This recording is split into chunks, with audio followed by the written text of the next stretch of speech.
महाराष्ट्र में कोकण का आम तौर पे बहुत माना जाता है और इस साल के हाल कुछ इस कदर है कि महाराष्ट्र का मौसम दिन ब दिन बदलता जा रहा है। कभी बारिश है, कभी गर्मी है। ऐसे मौसम में भी काफ़ी मात्रा में मुंबई के एपीएमसी मंडी में यहाँ पर लाखों की तादाद में आम आ रहा है। हम जान लेंगे एपीएमसी के संचालक जो हमारे साथ है संजय पानसरे, हम उनसे जान लेंगे। सर, क्या कहेंगे इस साल आम की जो फसल है, आम की कितने मात्रा में बिकने के लिए आया है? इस साल आम की जो फसल है वो पिछले साल से अगर अपन इसकी तुलना करें तो इस साल आम की फसल काफ़ी तादाद में कम है। पिछले साल फरवरी में सीज़न स्टार्ट हो गया था। फरवरी, मार्च, अप्रैल, मई, जून, कम से कम 5 महीने फार्मर को मिले थे माल भेजने के लिए। पर इस साल वैसी परिस्थिति नहीं, क्योंकि इस साल क्या हो गया था, 10 नवंबर तक बारिश गिरने की वजह से अक्टूबर में जो फ्लावरिंग होनी चाहिए तो वो फ्लावरिंग नहीं होने की वजह से इस साल फरवरी और मार्च महीना दोनों एकदम फेल हो गए। मतलब वो जिस तादाद में आम आने चाहिए उस तादाद में आम इस साल नहीं आए। पर इस साल खुशी की बात इतनी है कि अप्रैल महीने में काफ़ी आम आने वाले कि जो कुछ भी 2025 का जो सीज़न है वो दो अप्रैल महीने में ही होने वाला है।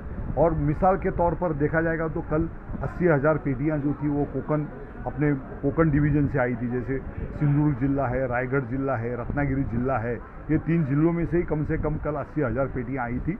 और 33,000 जो पेटियाँ थी वो अन्य राज्य की थी, जैसे कर्नाटक है, तमिलनाडु है, आंध्र प्रदेश है। अगर अपन बाज़ार की अगर अपन बात देखें तो कल का जो मार्केट था मैंगो का, वो मिनिमम जो डागी का पेटी आता है वो 1,000 रुपये में बिका था और अच्छा माल 3,500 से 4,000 रुपया पेटी इस तरीके से वो आम बिका था।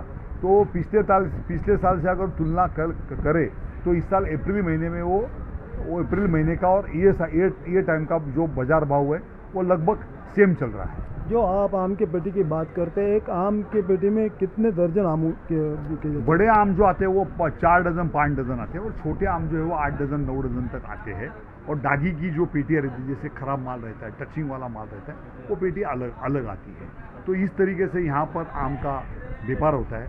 और एक ही अपनी बम्बई मंडी ऐसी है कि यहाँ से ही पूरे ऑल ओवर वर्ल्ड में माल एक्सपोर्ट होता है। जैसे अभी गल्फ कंट्रीज में माल जा रहा है, यूरोप में माल जा रहा है, यूएसए में माल जा रहा है, अभी सिंगापुर चालू हो जाएगा, हांगकांग चालू हो जाएगा, बैंकॉक चालू हो जाएगा, कनाडा चालू हो जाएगा, जर्मनी चालू हो जाएगा, स्विट्ज़रलैंड चालू हो जाएगा। ऐसे देश अपने कई ऐसे बहुत सारे देशों में अपना आम जाता है।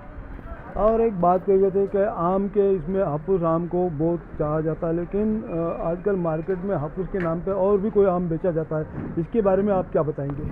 निश्चित तौर पे ये जो ग्राहक को फंसाने का काम काफ़ी तादाद में हो चुका है, क्योंकि महाराष्ट्र का जो कोकण से जो हापुस आम आता है वो एक्चुअल जेन्युइन कोकण हापुस है और वो बिकने भी बहुत महंगा बिकता है।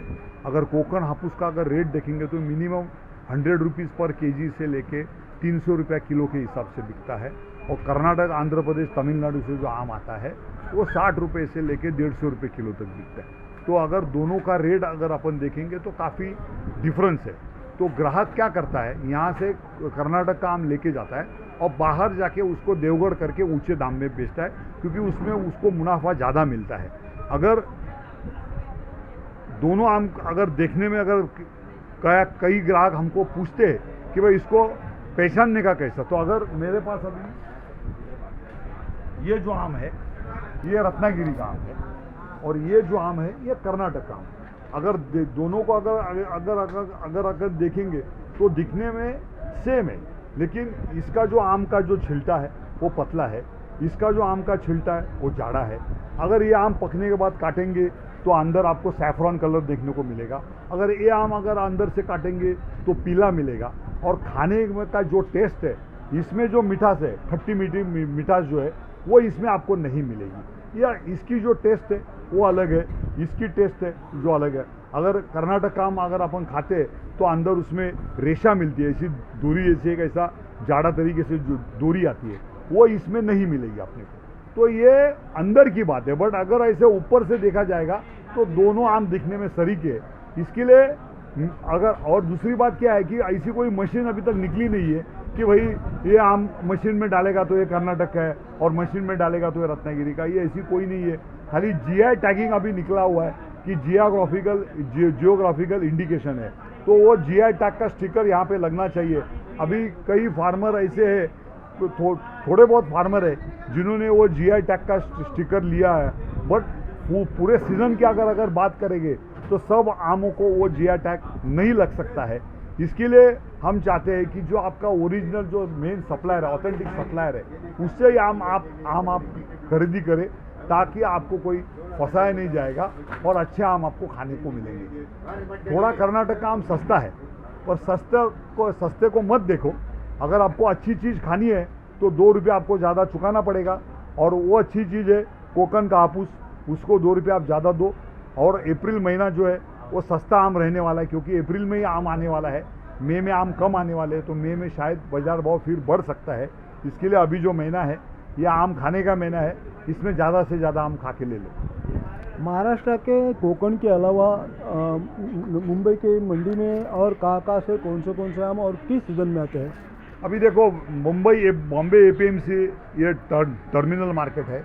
यहाँ पे ऑल ओवर इंडिया से माल आता है, ऑल ओवर वर्ल्ड से माल आता है। अगर अपन आम देखा जाएगा तो यहाँ पे महाराष्ट्र का आम आता है, गुजरात का आम आता है, कर्नाटक का आम आता है, तमिलनाडु का आम आता है, आंध्र प्रदेश का आम आता है, केरला का आम आता है और तेलंगाना का आम आता है। क्योंकि जहाँ जहाँ इंडिया में आम की फसल होती है, वहाँ से सब तरीके के आम, सभी प्रकार के आम ये मुंबई APMC में आते हैं। हापुस के अलावा केसर है, पायरी है, बादामी है, लालबाग है, गोला है, नीलम है, तोतापुरी है, क्योंकि आम में कम से कम राजापुरी है, केसर भी है, तो आम में कम से कम 76 वैरायटीज आती है। अगर ये वीडियो आपको पसंद आया है तो इसे लाइक ज़रूर करें। अगर चैनल अभी तक सब्सक्राइब नहीं किया है तो कर लें और नोटिफिकेशन पाने के लिए बेल आइकन भी दबा दें।